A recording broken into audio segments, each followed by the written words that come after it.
Greater than my grief, is greater than my fear, is greater than my sorrow. Your love is the only love I need, is the only love I seek, is the only love I long for. Say Jesus Christ, Jesus Christ, you are the Son of God. You died for me, you died for me, so I can be alive. We crying out, holy, holy, holy, holy, holy, holy, you are my fortress and savior. Baik, shalom semuanya, Bapak Ibu Saudara yang sudah hadir bersama-sama di dalam seminar pada pagi hari ini, Pentecostal Gathering. Terima kasih Pak Timhar, Bu Indri untuk kesempatannya boleh melayani di tempat ini bersama dengan Bapak Ibu juga semua ada di sini. Saya lihat tadi ada dosen saya juga ya, Pak Sas, Prof Sas. Ya, shalom Pak ya. Lalu saya ini muridnya Pak Timhar, Saudara. Ya, jadi nanti kalau ada yang salah-salah nanti Saudara boleh tanya sama Pak Timharnya aja gitu ya. Baik, puji Tuhan. Nah, saya diberi tema tentang church grow ya. Jadi tentang pertumbuhan gereja. Gimana pertumbuhan gereja di zaman hari yang kayak begini gitu ya. Apa yang harusnya kita lakukan, apa yang harusnya kita perhatikan. Dan ini masa yang unik ya. Mau bertumbuh, mau bergerak, Roh Kudus dicurahkan, mau menuai jiwa-jiwa, tapi nggak bisa keluar rumah. Coba bayangin. Ya, jadi kita antara kuasa Roh Kudus mau mendorong kita untuk ekspansif, tetapi kemudian kita ditahan oleh keadaan sehingga kita harus berdoa benar-benar untuk hikmat Tuhan, untuk karunia Roh Kudus itu mengalir dan bergeraknya benar-benar bukan kuat dan bukan gagah kita. Tapi kita akan lihat kuasa Tuhan yang bekerja. Yang setuju sama saya katakan amin, saudara. Saudara dikasih Tuhan, saya nggak mau melihat semuanya dari hitam putih ya. Jadi ekstrim kanan, ekstrim kiri. Tidak ibadah onsite atau ibadah onsite. Jangan begitu melihatnya. Mari kita melihatnya dari sisi yang Alkitab katakan. Ini yang paling penting buat saya sebagai seorang pembelajar, sebagai seorang peneliti, agar tidak menyalahi semua kondite, semua aturan yang ada. Nah, Tuhan memberikan ayat kepada kita waktu saya merenungkan tentang pertumbuhan ini. By the way, materi yang sama saya pernah diminta juga untuk sampaikan di sidang PGI DKI Jakarta gitu ya. Tetapi yang saudara dapat hari ini yang sudah dapat update-nya karena itu berapa bulan yang lalu dan ini yang sudah diperbaharui. Boleh bantu saya tim medianya next slide berikutnya. Nah, kalau kita mau bergerak untuk mengetahui kehendak Tuhan, maka yang pertama kita semua sama-sama harus belajar itu adalah lihat ayat Alkitab. Setuju? Yang setuju katakan amin ya. Jadi jangan keluar dari Alkitab dulu gitu. Itu duluan. Nah, firman Tuhan di Ibrani 12 ayat 28 ini menjelaskan tentang ibadah. Dan ayat ini tidak menyebutkan musimnya lagi apa, tidak menyebutkan situasinya lagi apa, keadaannya lagi apa. Jadi dia nggak peduli. Dia hanya menetapkan inilah ketetapan yang harusnya terjadi dalam sebuah ibadah. Sekali lagi dalam sebuah ibadah. Jadi bukan jumlah orangnya dan sebagainya. Dan jumlah orang itu kan diterobos sama Tuhan Yesus. Dalam perjanjian lama, jumlah minimal untuk sebuah ibadah itu dikatakan sah, itu angkanya 10 orang. Ya. Nah, itu jadi kalau kurang dari 10 ibadahnya kurang sah. Makanya kan kalau waktu potong domba itu mereka bilang kalau jumlah anggotamu kecil, keluargamu kecil, engkau harus kumpul dengan beberapa keluarga yang lain supaya totalnya harus 10 gitu ya. Nah, tapi jumlah itu kemudian di-bypass oleh Tuhan Yesus. Tuhan Yesus bilang enggak perlu 10, 2-3 orang berkumpul dalam namaku, aku hadir. Amin. Jadi bukan jumlah, tapi sikap hati itu yang penting, Saudara. Sikap hati. Ibrani 12 ayat 28 berkata gini, jadi karena kita menerima kerajaan yang tidak tergoncangkan, berapa banyak yang menerima kerajaan yang tidak tergoncangkan? Semua kita ada dalam kerajaan Allah, amin. Marilah kita mengucap syukur. Ini yang pertama, dalam ibadah harus ada ucapan syukur. Dan kedua, beribadah kepada Allah menurut cara yang berkenan kepadanya dengan hormat dan takut. Dengan hormat dan takut, dengan cara yang berkenan kepadanya. Sering disebut-sebut sama hamba-hamba Tuhan. Bukan nonton ibadah ya, tetapi beribadah ya, gitu ya. Nah, Bapak, Ibu, Saudara yang dikasihi Tuhan, saya nggak anti ibadah online. Kami juga melakukan ibadah online. Tetapi ingat baik-baik, karena di sini ada tulisannya, ya, dengan cara yang berkenan, dengan ucapan syukur, tapi juga dengan hormat dan takut. Apakah ibadah kita, ya, bergereja itu dengan hormat dan takut atau tidak? Gitu. Ya. Karena jangan-jangan mentang-mentang Pak Gembala nggak lihat, ya, karena kita melakukan ibadahnya online, ya, lalu kemudian kita tidak melakukan semuanya dengan cara yang berkenan kepada Tuhan. Begitu. Betul bahwa apa yang kita persiapkan itu hanya di luar, bajunya harus bagus dan sebagainya. Itu di luar, betul. Itu cuma luarnya saja. Tetapi bukankah apa yang cerminan dari hati itu juga munculnya keluar? Saudara yang dikasihi Tuhan. Jadi waktu kita ibadah itu sikapnya gimana? Itu sikapnya gimana? Sikap kita. Ya. Soal jumlah itu nomor 2, ya.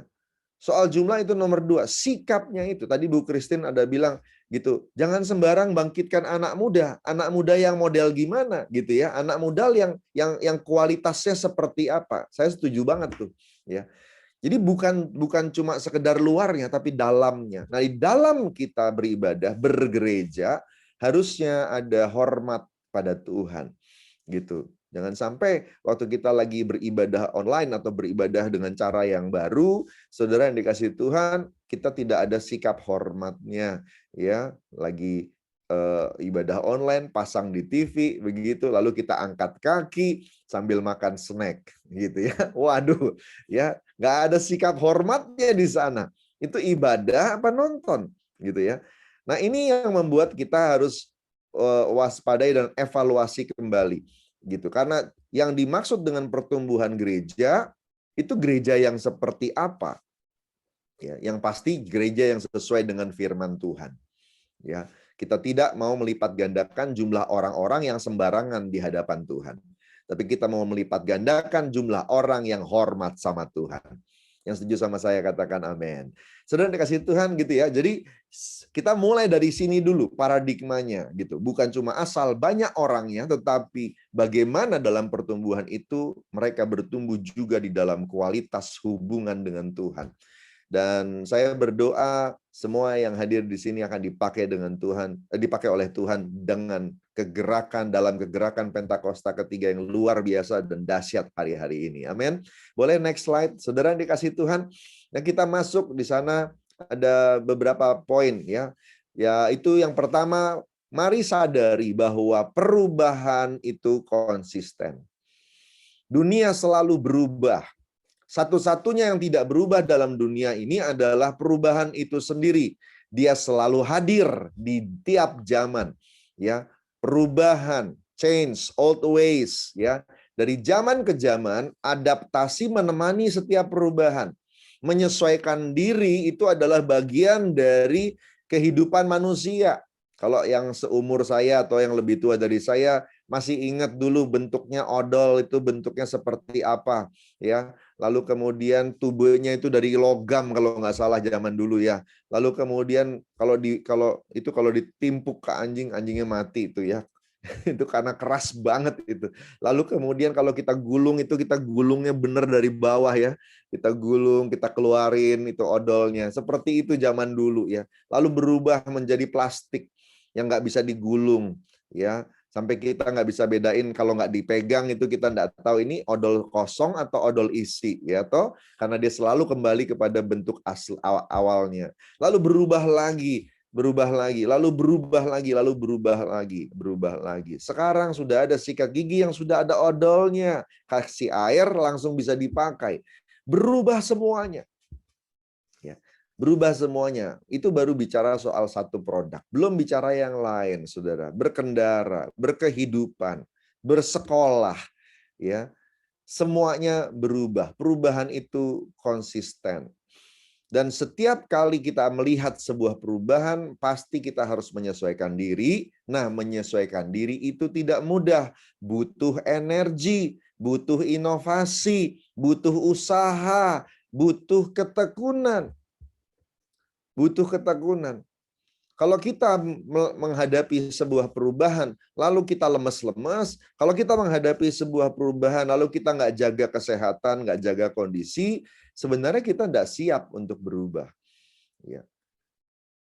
Buat saya ingetin ke teman-teman di gereja gitu ya, kalau kalian mau ikut dalam perubahan ini, kalian harus jaga kesehatan. Harus tidur cukup. Itu harus dengan sadar. Gitu kita lakukan, nggak bisa asal-asalan. Kenapa? Karena untuk melakukan perubahan, menghadapi perubahan, melakukan inovasi, ini butuh energi. Nggak gampang loh ngerubah semuanya. Ya, kita mesti siapin hati karena kita mau mencapai satu level yang bisa dianggap berkenan di hadapan Tuhan. Bukan asal bergereja, bukan asal beribadah, tetapi ibadah yang berkenan di hadapan Tuhan. Ya.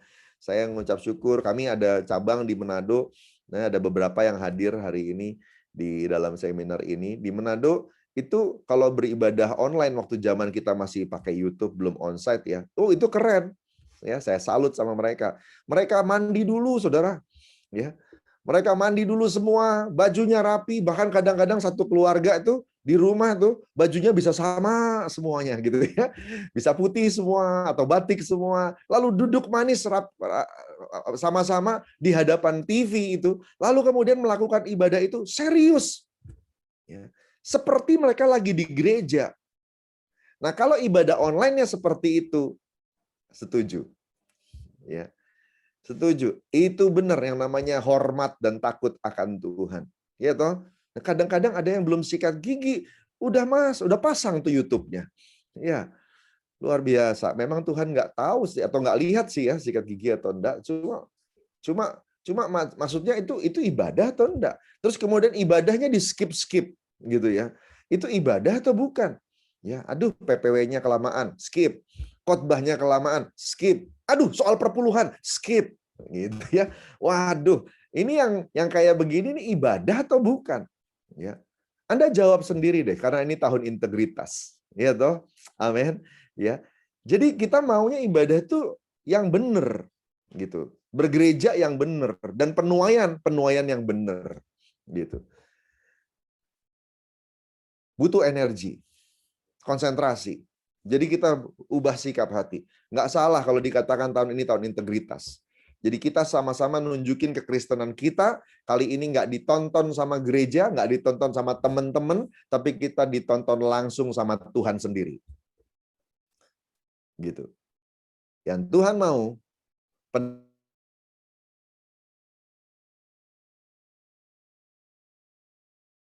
akan berkualitas seperti mempelai. Dan oleh karena itu pasti ada keseriusan, ada kesungguhan, ada ketekunan. Baik, saya sampai situ dulu. Ya, lanjutkan slide-nya, next. Ya, lanjut. Nah, kalau mau lihat orang yang beribadah di dalam berbagai situasi, situasinya berubah terus. Ya, maka kita mesti belajar sama satu orang, namanya Daud. Ya, namanya Daud. Salah satu sebab kenapa Daud dikatakan berkenan di hadapan Tuhan, itu yang ini nih. Ini alasannya, salah satu sebabnya. Saya belum pernah ketemu di dalam, jarang ketemu tokoh di dalam Alkitab yang sepanjang hidupnya mengalami perubahan begitu sering seperti Daud. Perubahan demi perubahan itu dia hadapi dalam sesi-sesi yang berbeda-beda, ya. Masa kecilnya sama masa remajanya beda, ya. Masa remajanya sampai masa youth-nya beda, ya. Beda begitu, beda umur, beda situasi gitu, situasi berubah, berbeda. Kalau kita kan kadang-kadang dari sekolah sampai SMA itu isinya sama semua. Rumah yang sama, sekolahnya kadang-kadang ada yang sama, SD, SMP, SMA-nya sama di situ terus gitu ya. Tapi kalau Daud itu bisa beda semua. Bisa beda semua. Dan masa-masa hidup dia itu benar-benar penuh perubahan. Yang hebat dari dia adalah di tiap perubahan itu hatinya tetap pada Tuhan. Oh, haleluya. Kita beri tepuk tangan dulu buat Tuhan Yesus. Kita belajar banyak, ya. Kalau Tuhan Yesus berkenan di hadapan tuh Bapaknya, ya pantaslah itu anaknya. Ini manusia biasa loh Daud, dan belum penuh Roh Kudus. Ya, dia cuma diurapi sama Roh Kudus, tapi dia bisa seperti itu. Dalam berbagai macam perubahan, dia punya sikap hati yang luar biasa, ya. Sikap hati yang luar biasa. Nah, sebentar. Oke. Nah, sikap hatinya itu dahsyat, ya. Dia mempertahankan zilnya, rasa haus terhadap Tuhan dalam kondisi apapun yang dihadapi oleh dia. Teladannya Daud tuh luar biasa. Ya, gimana caranya? Kita udah tahu semuanya, ya. Jaga keintiman. Bayangin 7 kali sehari dia beribadah, mencari Tuhan, dan tiap ibadah dia serius, dia sungguh-sungguh punya hati yang berpaut pada Tuhan. Lanjut, boleh slide berikutnya. Ya. Kisah Rasul 13 ayat 22 di Perjanjian Baru ditulis, ya. Tentang Daud, Allah telah menyatakan, aku telah mendapati Daud bin Isai seorang berkenan di hatiku dan yang melakukan segala kehendakku. Jadi kalau kita mau bicara soal bergereja, beribadah, maka kita mesti belajar dari Daud nih, ya. Orangnya luar biasa. Mempersiapkan segala sesuatu untuk ibadah kepada Tuhan ketika berada dekat tabut di Yerusalem gitu, ataupun sedang berjuang di padang gurun, tetap punya standar yang sama, ya.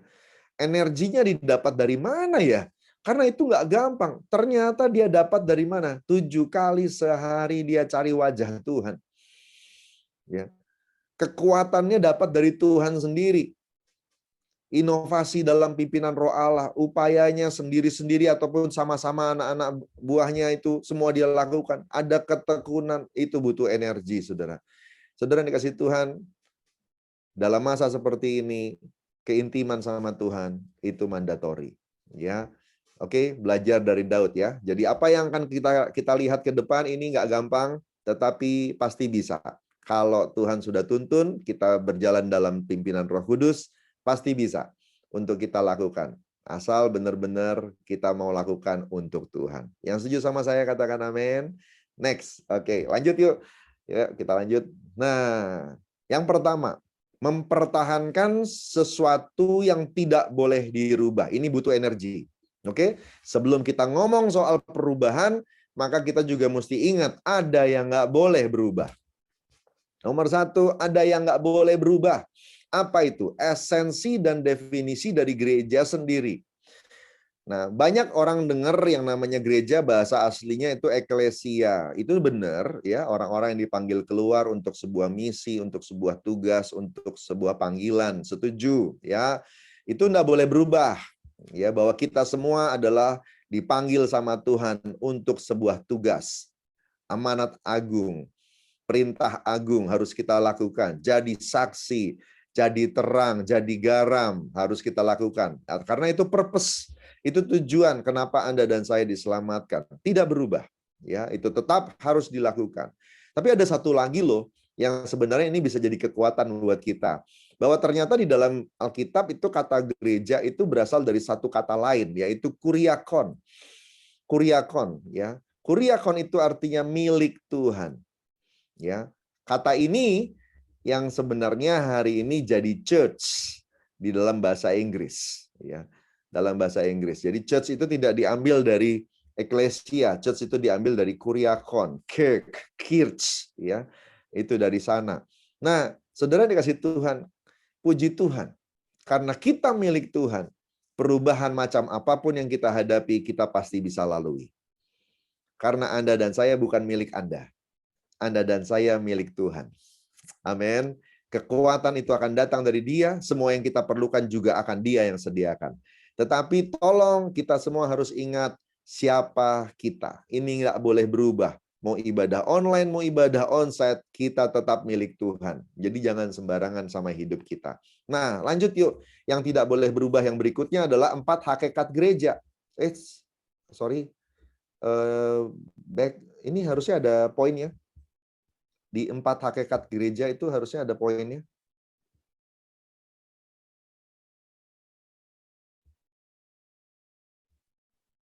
Tidak keluar? Nggak keluar, Pak. Oh, oke. Baik. Oke, kalau gitu boleh saya share screen? Diklik lagi kayaknya. Coba saya share screen ya. Ada di saya.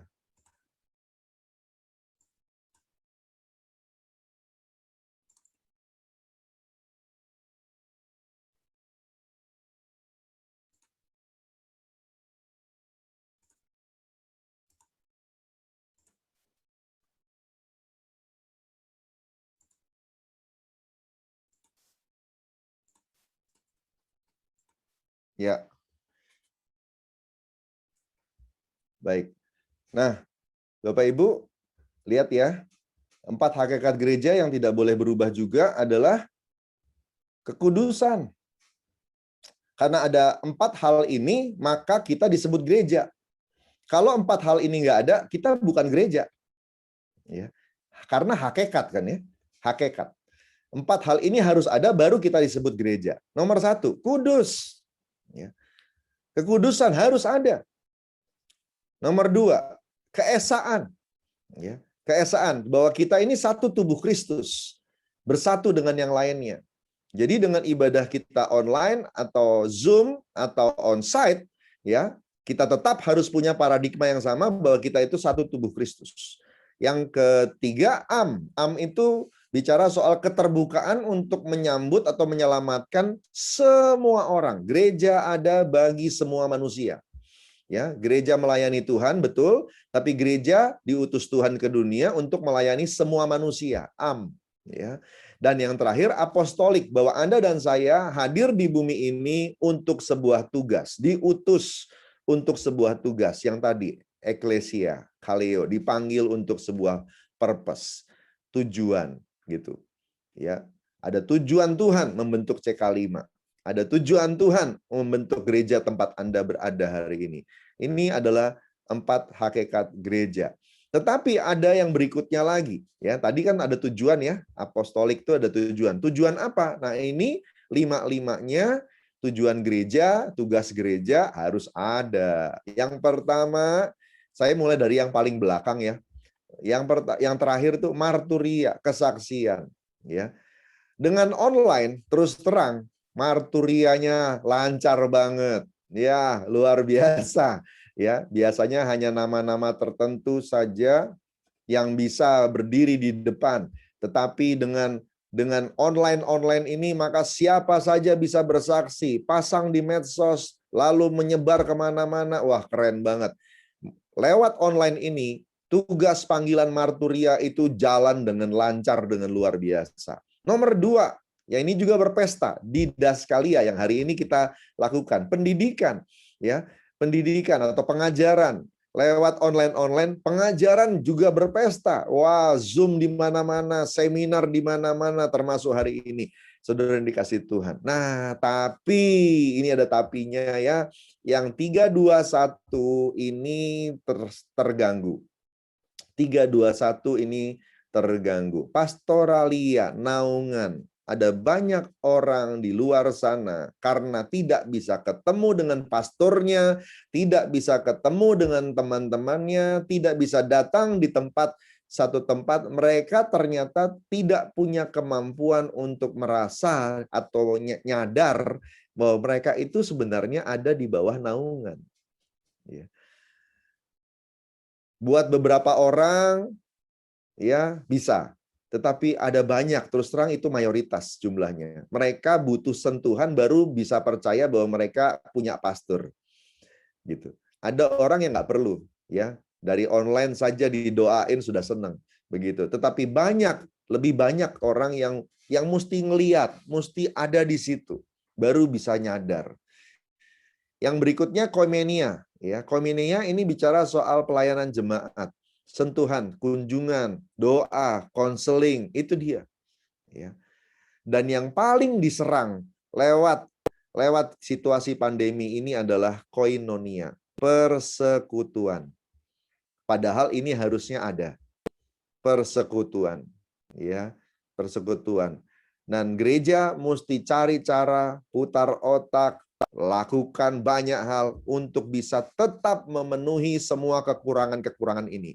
Ya, saya coba banyak hal. Saya berinovasi bersama teman-teman di cabang. Kita coba lakukan banyak hal. Entah kunjungan cuma sampai di pagar, ya, apa aja.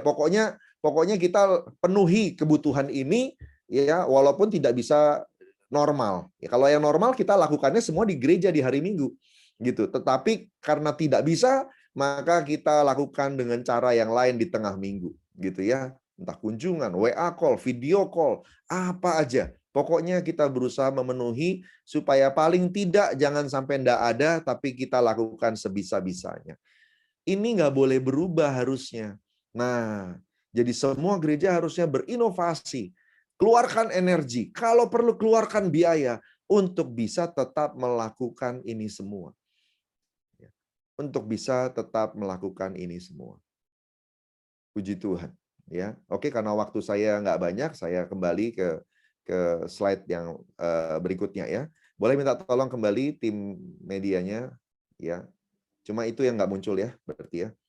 Baik. Ya, ini. Nah, apa yang saya next slide? Oh, ini udah muncul, puji Tuhan. Oke. Nah, apa yang saya pasang di sini ini adalah hasil paparan dari Peter Wagner di sebuah seminar di Pentecostal Theology Seminary di Amerika, PTS ya. PTS ini berhubungan sama kita di Gatot Subroto.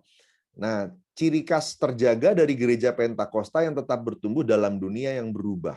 Ya, jadi ini materinya Peter Wagner, saya sampaikan di sini. Yang pertama, gereja yang selalu menjaga kemurnian. Jadi jagalah kemurnianmu, maka engkau akan bisa kuat bertumbuh terus dalam dunia yang berubah. Yang kedua, gereja yang tetap berdoa. Ini hasil research, ya, hasil survei. Mohon pegang atau pahami baik-baik. Beda antara survei, research dengan teori. Oke, ini bukan teori, ya. Research atau survei itu adalah kumpulan fakta. Kumpulan fakta lapangan. Jadi ini bukan teori, sudah terjadi, ya, sudah terjadi. Fakta lapangan lalu dikumpulkan, disimpulkan, gitu ya. Nah, dalam dalam surveinya Peter Wagner, yang pertama yang dia temukan adalah gereja yang murni selalu bertumbuh. Gereja yang murni dalam keadaan apapun dia tetap kuat. Yang kedua, gereja yang berdoa. Oh, haleluya. Kita semua adalah gereja yang berdoa. Amin. Saudara kasih Tuhan, gereja yang berdoa akan tetap kuat dan tetap bertumbuh. Yang berikutnya, gereja yang melakukan atau bergerak dalam kuasa Roh Kudus. Jadi nggak peduli online, nggak peduli nggak online, onsite, gitu ya saudara. Tapi kalau melayani, bergerak dalam kuasa Roh Kudus, gereja itu akan tetap kuat dan tetap bertumbuh.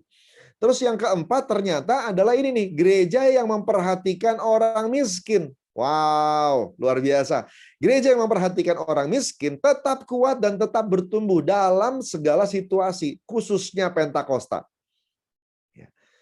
Khususnya Pentakosta. Jadi perhatikan kebutuhan orang-orang miskin. Dan ini confirm dengan apa yang dihasilkan lewat surveinya Bilangan Research Center beberapa bulan yang lalu, bahwa gereja yang melakukan ini, menolong orang miskin di masa pandemi, malah tidak kekurangan secara finansial.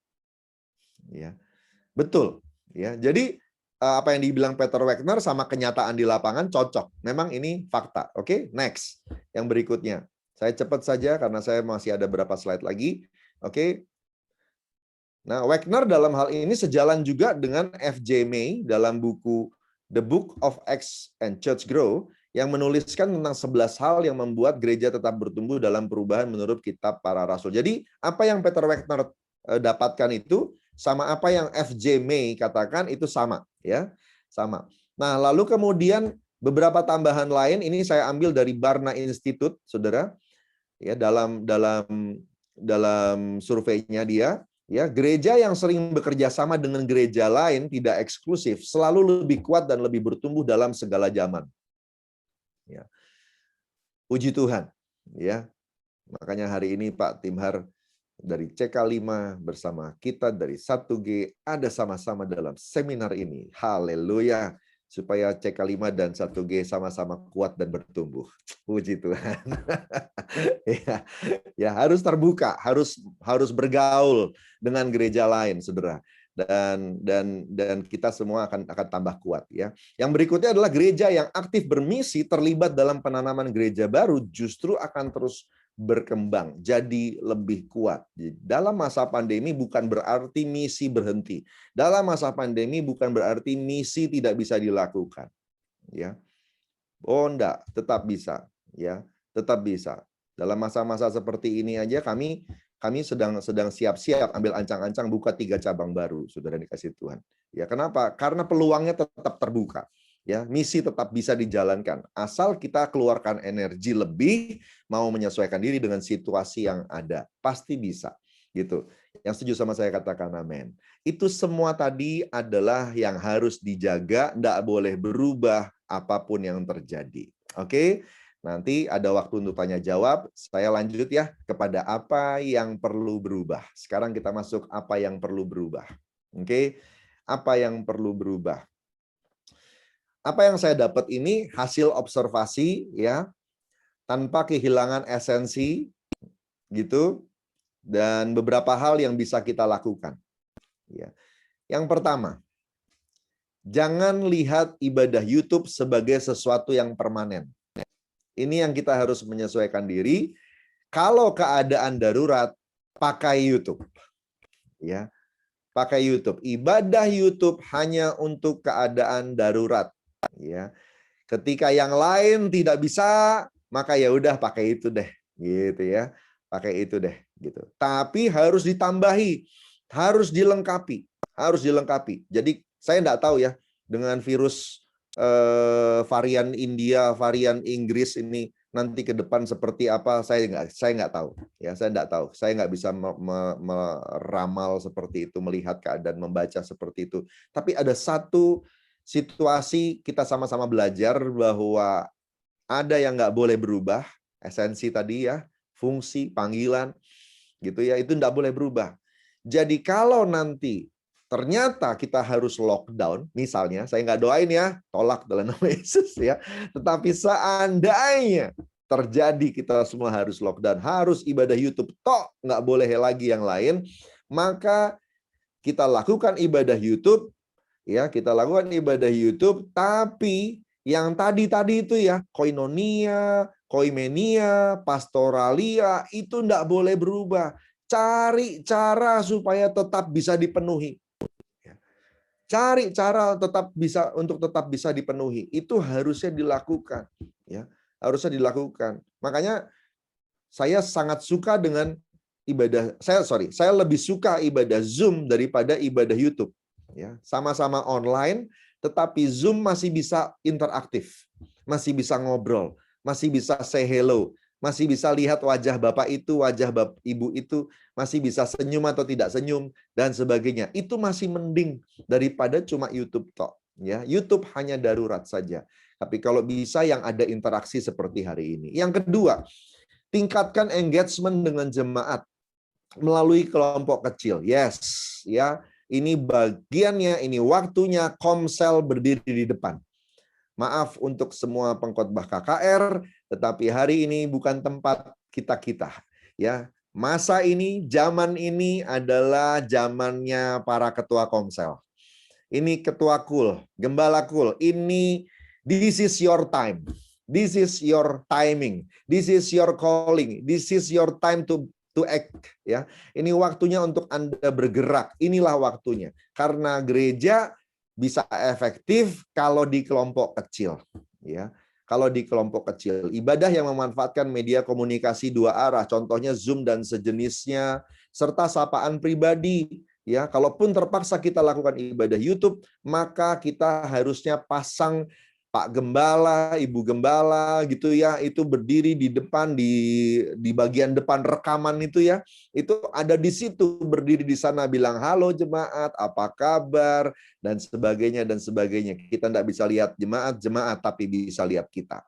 Gitu. Ingat tadi ada orang-orang yang tidak bisa merasa dinaungi kalau belum lihat. Ya.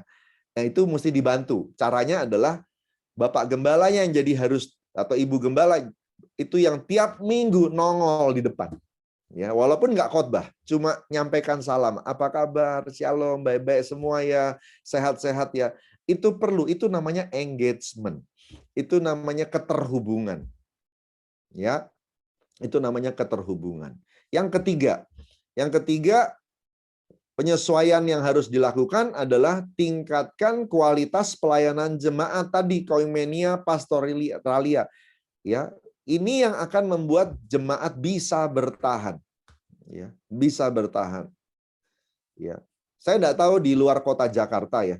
Tapi kalau di dalam kota Jakarta, hari ini yang bisa dipegang oleh gereja-gereja, atau maksudnya bisa kita tahu jemaatnya masih ada, jemaatnya tidak hilang, dan sebagainya. Rata-rata gereja itu cuma mampu memastikan 20-40%. 60-80% itu tidak jelas pada kemana. Nggak kepegang. Makanya pelayanan jemaat, pastoralia, koinonia, konseling, kunjungan, dan sebagainya, itu mesti dicari akal, cari cara, supaya tetap bisa dilakukan di masa pandemi. Ya, di masa pandemi. Biarpun kita ibadahnya online, tapi gimana caranya? Kita harus tetap bisa memenuhinya. Ini mesti ditingkatkan. Dan kalau dilakukan dengan baik, puji Tuhan, ya, mungkin Anda akan termasuk gereja yang bisa bertahan, ya, tidak kehilangan 60-80%, mungkin bisa 50 atau 60% bisa tetap ada. Puji Tuhan, gitu ya. Next, yang berikutnya, ini slide terakhir, ya. Next.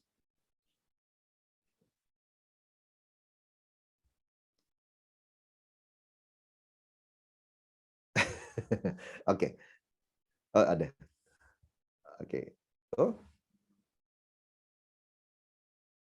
Ya, ini. Oke. Nah, pemanfaatan strategi media sosial secara maksimal. Mengembangkan infrastruktur database jemaat yang lengkap, mutakhir, mumpuni. Pokoknya yang up to date, yang top. Ya. Jangan sampai kita diketawain sama generasi Y atau generasi Alpha ketika kita semua pakai media sosial. Haleluya. Saya perhatikan banyak gereja yang bagus sih ya, udah mulai belajar masuk ke Instagram dan sebagainya. Tapi attitude Instagramnya belum dipelajari. Akhirnya Instagramnya isinya cuma iklan.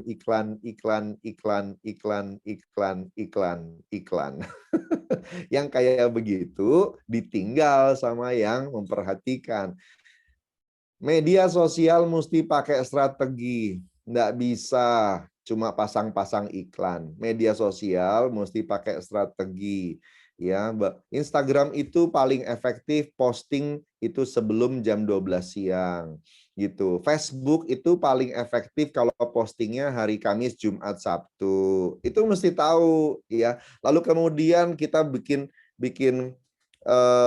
apa namanya? Kita bikin schedule. Senin taruh apa? Selasa taruh apa? Rabu dipasang apa? Kamis pasang apa? Jumat dipasang apa? Itu mesti ada. Itu yang namanya strategi media sosial. Gitu. Karena kita mau connect sama mereka semua dengan bahasa yang baru. Bahasa yang baru bukan bahasa kunjungan, bahasa yang baru bukan bahasa telepon, bahasa yang baru bukan bahasa ketemu onsite. Bahasa yang baru adalah bahasa lewat media. Dan bahasa lewat media butuh variasi. Bapak Ibu Gembala, gereja-gereja belajar. Mesti belajar. Libatkan anak muda, mereka lebih tahu. Libatkan anak muda. Ya, mereka lebih tahu. Di cabang saya, di tempat kami melayani, kami bahkan punya yang namanya kabit media sosial. Ya, kabit media sosial. Di Juklak dari pusat nggak ada, tapi kita pasang, saudara. Ada kabit media sosial, gitu. Kenapa? Loh, siapa yang mimpin? Harus mereka yang tahu. Ya, ini kita harus menyesuaikan diri, gitu ya. Ini aja saya udah termasuk ketinggalan. Kenapa? Karena kami cuma fokus di Instagram sama Facebook. Sekarang mereka udah pindah ke TikTok. Mereka udah pindah ke TikTok loh, ya. Jadi ini kita belajar terus, kejar-kejaran, saudara. Teknologi cepat sekali. 5, karena dengan demikian, maka kita mesti kaderisasi dan delegasi. Bukan nanti, sekarang. Ya, sekarang. Katakan sama-sama, sekarang. Ya, kaderisasi dan delegasi sekarang. Bapak Ibu, yang khususnya umurnya sejaman sama saya, kita tetap bisa dipakai sama Tuhan. Amin. Betul. Tetapi ada satu panggilan yang sekarang berubah. Bukan Bapak Ibu sekarang yang jadi Daudnya. Kita semua harus belajar jadi Samuel. Biarkan mereka yang maju ke depan. Ya, didik dia. Satu yang tadi saya tangkap benar dari Ibu Christine, itu benar. Yeremia beda sama Yosua. Kita ini adalah generasi Yosua. Yosua itu belajar lewat melihat. Ya, Yosua itu kan belajarnya lewat melihat pemimpinnya, melihat Musa, lalu dia bertumbuh. Yeremia bukan Yosua, Bapak Ibu. Yeremia itu anak imam. Jadi Yeremia itu dididik oleh papahnya. Cuma ternyata waktu dia panggilannya mau digenapi, bukan jadi imam, dia belok jadi nabi. Ya. Artinya dia dididik. Dia ngalami yang namanya pendidikan, pelatihan, itunya. Nah, kita kalau mau lihat generasi Yeremia bangkit, maka kita semua harus turun, semua turun, didik mereka, pilih mereka yang berpotensi-potensi, pegang mereka, didik dan latih. Tapi habis itu harus punya hati yang legowo, karena nanti kita bisa kaget-kaget. Kita pikir dia akan jadi imam, nggak taunya jadi nabi. Gitu, ya. Jadi kita nggak tahu nih nantinya dia belok kemana gitu. Tapi yang pasti kita siapin dasarnya. Dasarnya. Itu yang harusnya dilakukan hari-hari ini. Yeremia, kaderisasi dan delegasi. Ya. Dan saya benar-benar lagi ngalamin. Saya nggak tahu Bapak Ibu juga sudah melakukan atau belum. Saya harap sudah. Saya sendiri lagi ngalami di cabang saya. Ada banyak yang saya didik, saudara dikasih Tuhan. Dan ada banyak yang saya nggak ngira kalau ternyata mereka belok panggilannya. Ya. Tapi mereka puji Tuhan sampai hari ini tetap dalam Tuhan. Hanya tidak seperti yang saya rencanakan. Gitu. Ini benar-benar Yeremia. Jadi kita keluarkan energi, waktu, daya, upaya, dana bahkan. Supaya mereka dibentuk. Tapi kemudian nanti mereka akan penuhi panggilannya sendiri. Ya. Mereka akan bergerak ke arah yang Tuhan mau. Bukan yang papahnya mau atau papah rohaninya mau. Gitu. Dan itu yang kita semua harus siap. Gitu ya. Yang keenam, meningkatkan dan mengembangkan pemuritan dan penginjilan, selesaikan amanat agung. Dengan melakukan kaderisasi dan delegasi, sebenarnya kita sedang melakukan yang nomor 6 juga. Yang ketujuh, ingatkan kembali pentingnya peran Roh Kudus dalam kehidupan bergereja dan melayani. Ini masa di mana nggak seperti dulu lagi. Kita sudah masuk, bukan kita masuk dan nanti bisa keluar lagi. Enggak, saudara. Kita sekarang sudah masuk. Yang lama tidak akan kembali lagi. Kita sedang maju ke depan. Semua moving forward. Dan apa yang ada di depan, kita semua harus siap-siap. Dan cara paling bagus adalah kalau kita dipimpin oleh Roh Kudus. Pentakosta ketiga itu benar-benar kontekstual, benar-benar cocok dengan keadaan hari ini. Kita semua perlu pimpinan Tuhan. Kalau 7 hal ini kita perhatikan, juga yang banyak hal tadi yang tidak boleh berubah tetap kita perhatikan, saya berdoa kita semua akan survive, bukan cuma survive, tapi bahkan bertumbuh, gereja akan berkemenangan, semuanya akan menuai jiwa-jiwa seperti rencana Tuhan. Amin. Tepuk tangan buat Tuhan Yesus. Saya kembalikan ke moderator, silahkan kalau ada pertanyaan.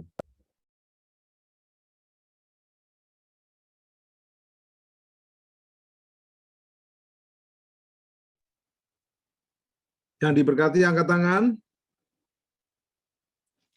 Saya berdua sama Pastor Benny akan membantu memandu pertanyaan. Pastor Joe. Pastor Benny akan mewakili Amerika, saya mewakili Amerika.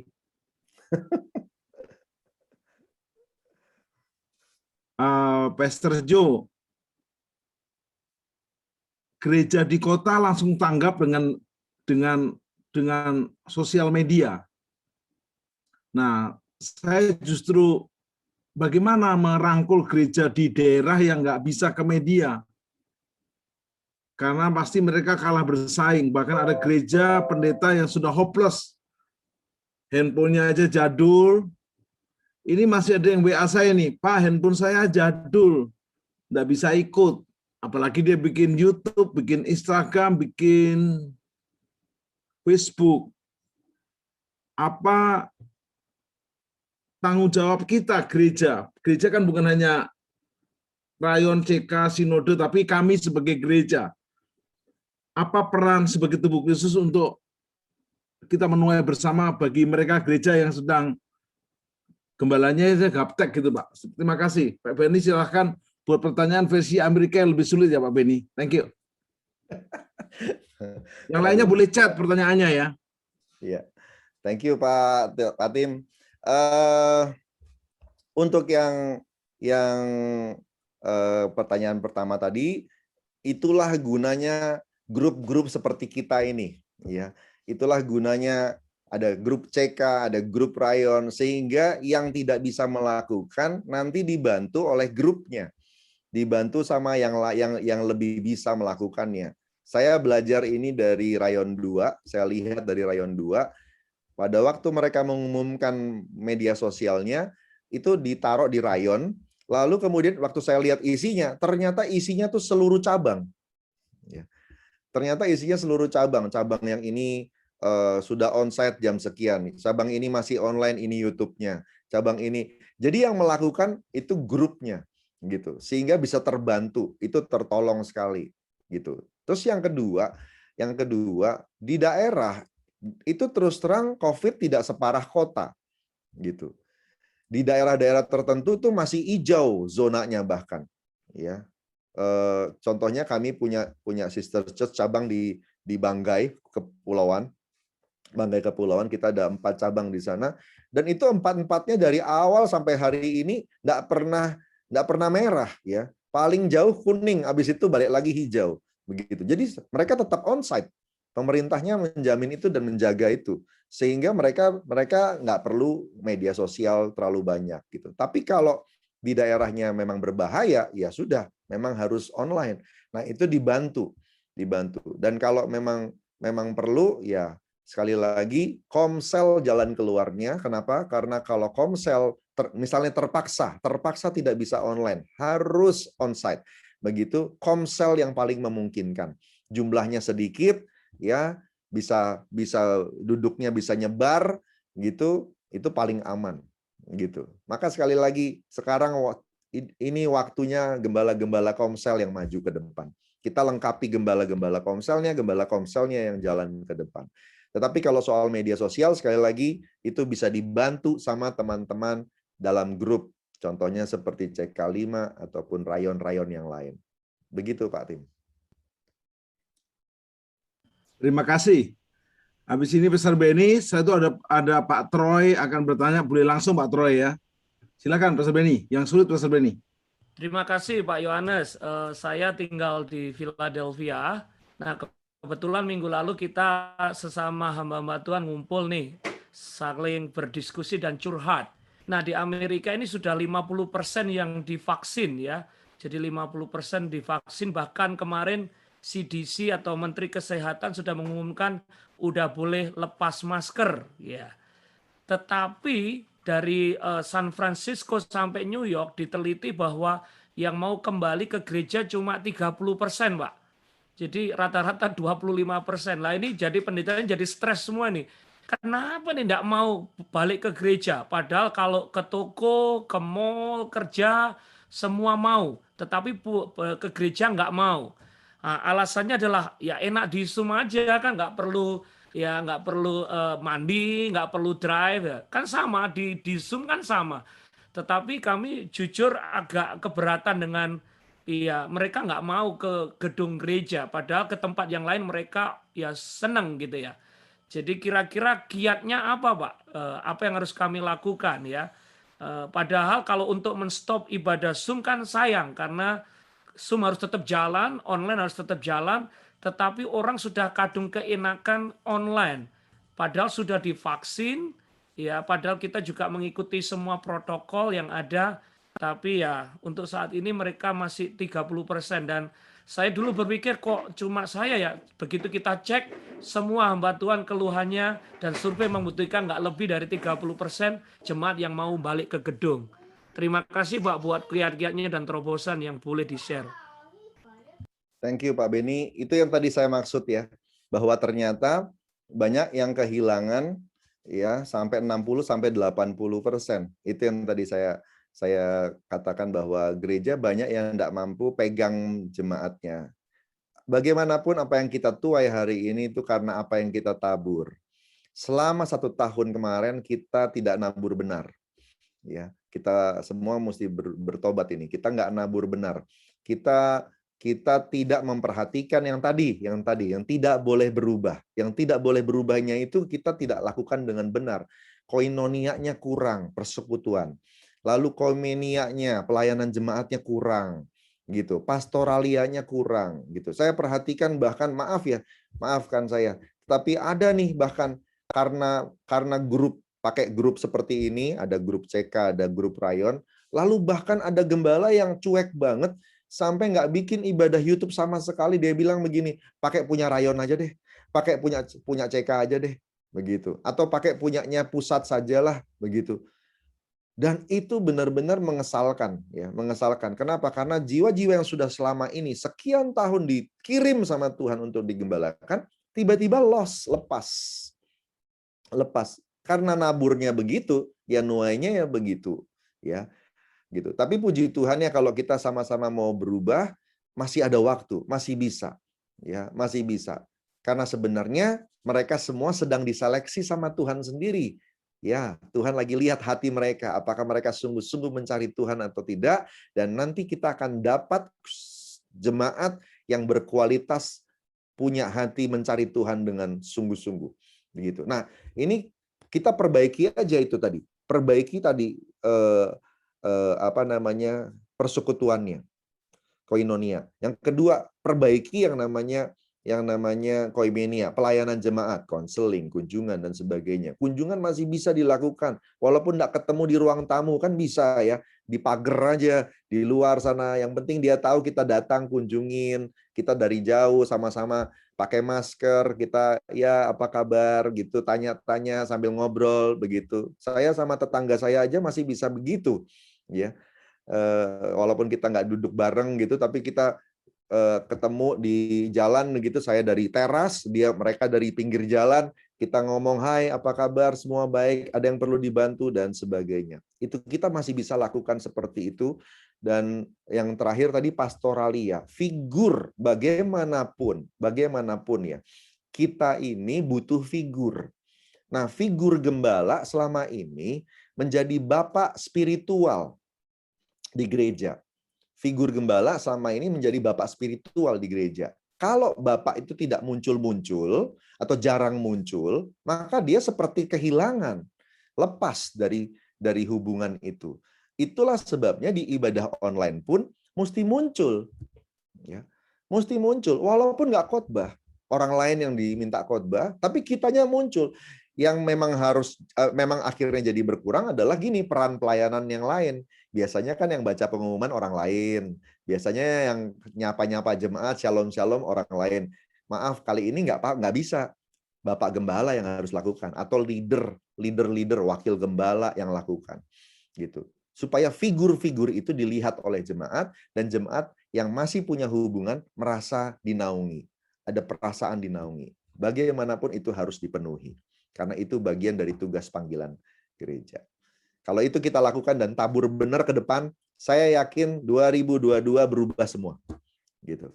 Berubah semua. Minimal kita nggak 20% lah. Ya, kita bisa di atas 40%. Kita naik lagi. Puji Tuhan. Itu, Pak. Terima kasih, Terima Pak. kasih, Pastor. Itu di chat seru, Pastor. Ada yang gaptek, bahkan ada yang nggak punya HP, Pastor.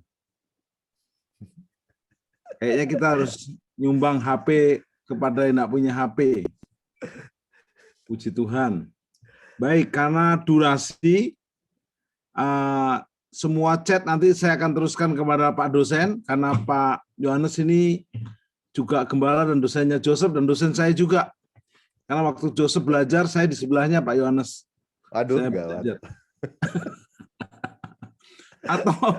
Atau Pak Sasmoko nih, Prof. Sas, dosennya Pak Yohanes mau tanya. Mana Prof. Sas? Ayo Prof. Sas, silakan. Itu banyak pertanyaan yang menggelitik di chat itu. Biar diselesaikan secara jantan sama Pastor John, Pastor Raja Guguk. Itu ada fenomena TikTok boleh apa enggak itu? Nah ya, silakan Pak Jo. Ya, TikTok kan boleh enggak? Kita selama ini tahu ya, media sosial itu tidak ada sifatnya. Ya, yang memberikan sifat itu kan kita sendiri. Begitu. Jadi sebenarnya dia media sosial biasa aja, tapi begitu kita pakai, nah dia berubah dia sifatnya. Waktu kita pakai buat kemuliaan Tuhan, maka dia penuh kemuliaan. Begitu. Jadi sama seperti Instagram dan Facebook, tergantung yang make, gitu. Tergantung yang make. Nah, sekarang kita mau menjangkau anak muda. Anak muda rata-rata punya TikTok, gitu. Ya. Facebook rata-rata sudah tidak punya lagi. Anak muda adanya di Instagram sama TikTok. Instagram pun hanya di stories. Feed-nya sudah tidak ada. Gitu. Feed-nya dia cuma 1 foto, 2 foto, 5 foto, 10 foto. Begitu. Tapi stories-nya, wah itu rutin dia. Tiap berapa menit dia posting. Gitu. Nah kita bicara dengan bahasa apa? Gitu. Nah kalau mau menjangkau mereka, memang harus ke sana. Ya, memang harus ke sana. Cuma tinggal bahasa kita. Soal handphone tadi, ya, soal handphone, bapak-bapak, saran saya ya, pinjam HP anaknya. Bapak-bapak memang HP-nya nggak update, tapi saya yakin HP anaknya lebih update. Ya. Nggak mungkin anak-anak muda itu nggak pakai HP. Itu mereka semua punya. Pinjem aja ya, minta diajarin sama mereka, malah jadi kesempatan punya hubungan dengan anaknya dengan lebih baik.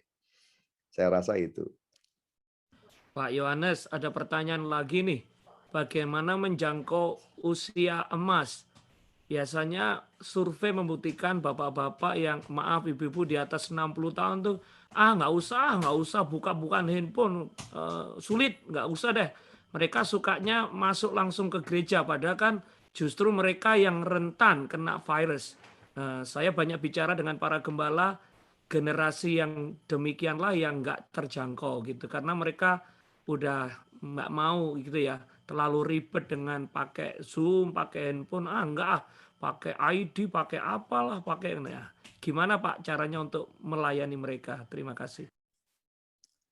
Pak, sekali lagi tadi kan saya udah kasih jalan ya, gitu. Kalau soal HP, pinjem HP anaknya. Kenapa? Karena pasti anaknya punya HP lebih bagus. Sama.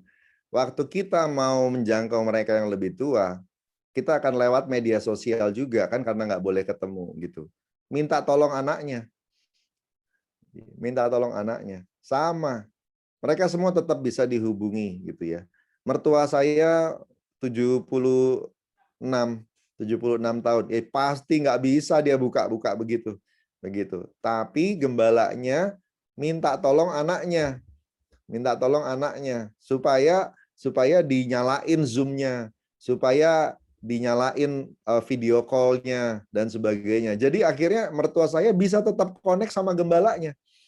Tetap connect sama gembalanya, sama ibu gembalanya lewat Zoom, lewat apa. Padahal kalau disuruh nyalain sendiri ya enggak bisa dia. Gitu. Minta tolong ke anaknya, pasti bisa ke papa mamahnya. Begitu. Mantap, terima kasih Pak. Ya. Itu ada pertanyaan dari Pak Twin Joshua dari Taiwan. Wow. Saya pertajam nih Pak Twin ya. Strategi pengembangan PI di masa pandemi, era new normal ini minta advice Pak Raja Guguk nih, Pastor Raja Guguk. Ini yang tadi disarankan kan Komsel yang diperbanyak, ini waktunya memang Komsel, sel group ya. Nah, ini kita minta resep nih, Pak Twin. Saya sempurnakan ya, saya perdalam pertanyaannya. Thank you. Kalau strategi PI salah nanya kalau ke saya. Ke sebelah saya ini Pak Tim hari ini. Ini ahlinya. Kalian Pak Troy, silakan. Tanggai Pak Troy. Tanya yang sulit Pak Troy. Silakan Pak Troy. Iya, saya Pak setuju Troy, dengan sinyalnya Pak. masih ada? Saya setuju sama Pak Troy itu. Semua Shalom. platform pakai. Betul. Iya, shalom Pak Tim, Silakan Pak Troy. Pak Yohanes, Pak Beni, Pak Sasmoko. Saya Troy, pantau saya di Jakarta. Iya betul, Pak Yohanes, multi-platform. Tetapi pertanyaan saya sederhana saja. Jemaat kita dan bahkan ada kan non-jemaat. Jadi artinya yang melihat dan memperhatikan itu adalah mereka yang percaya ya, sudah percaya, tetapi juga yang belum percaya, bahkan yang menjadi observer. Nah, sekarang pertanyaannya adalah bagaimana dengan memanfaatkan media sosial dan sebagainya itu bisa diterima dengan baik oleh lintas generasi. Jadi misalnya background dari misalnya puji-pujian ada yang by interest, oh sukanya yang warna gelap-gelap karena mungkin anak muda suka yang warna gelap-gelap gitu ya dengan musik yang kenceng begitu. Tetapi kan yang generasi yang lain mungkin belum bisa menerima termasuk kontennya. So jadi bagaimana bisa memadukan interest dari lintas generasi termasuk juga lintas usia dan lintas interest juga. Demikian Pastor, terima kasih. Thank you, Pak. Ini Pastor Yohanes, kayaknya waktu udah habis. ya. Nanti semua pertanyaan saya akan kirimkan, panitia kirimkan ke Pastor John, nanti akan jawab. Kita akan bikin kuliah lagi sendiri. Ya. Nah, Ya, karena ya. harus masuk kepada sesi berikutnya yang agak padat, ada 7 session workshop. Nah, saya minta Pastor Joe boleh closing statement 2 menit terus langsung doa impartasi, Pak. Baik. Supaya kami seperti Daud. Silakan namanya. Haleluya. Baik. Sekali lagi, Bapak Ibu, Tuhanlah yang mengizinkan kita untuk ada di zaman ini.